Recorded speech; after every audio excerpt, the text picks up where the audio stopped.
sometimes when we think about climate change, it can be a bit abstract. What does 1.5 degrees Celsius mean for an individual? The point of this assessment is to translate these global climate trends into information that's useful and relevant for people at a local level. The cool thing about this climate assessment is that it's written by students. We recruited students from all over the university. Our main focus was looking for students who, A, were super interested in this team-based community partnership type of project that was going to be more than just a course.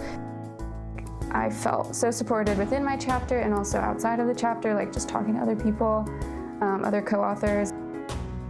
Because it was a class, we had these check-ins weekly and also assignments midway that broke up the actual daunting task of writing the draft. One of the first things we did when we sat down to write this report is look at previous versions of it all the way back to 2014. And so it's been cool to see how that momentum has grown since then. What was surprising to me in the 2014 release was really the level of high engagement of people who were like, yes, I want this information, and really was very meaningful and showed that there was a clear need for this and that it would have an impact. I think more so than ever, climate change very much feels like it's here. We really are seeing this combined impacts of too much water and too little water. So in 18 months, we had 3 record-setting floods, and now we're in a historically significant drought.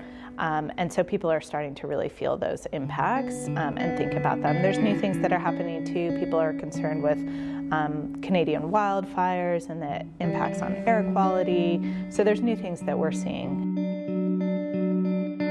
I think all of the authors are feeling this hope that the work that we're doing will get into the hands of people that can do something with it. I hope people just learn one new thing about where they live, or if they're not from Vermont and they read the VCA, feel inspired to do that for their state.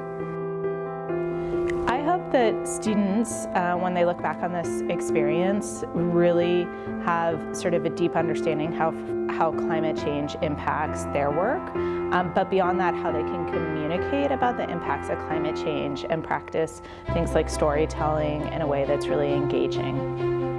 We did an exercise where we wrote down on sticky notes what it would mean for us for this project to be a success. And based on where we are now, I think we're on track to make those visions a reality.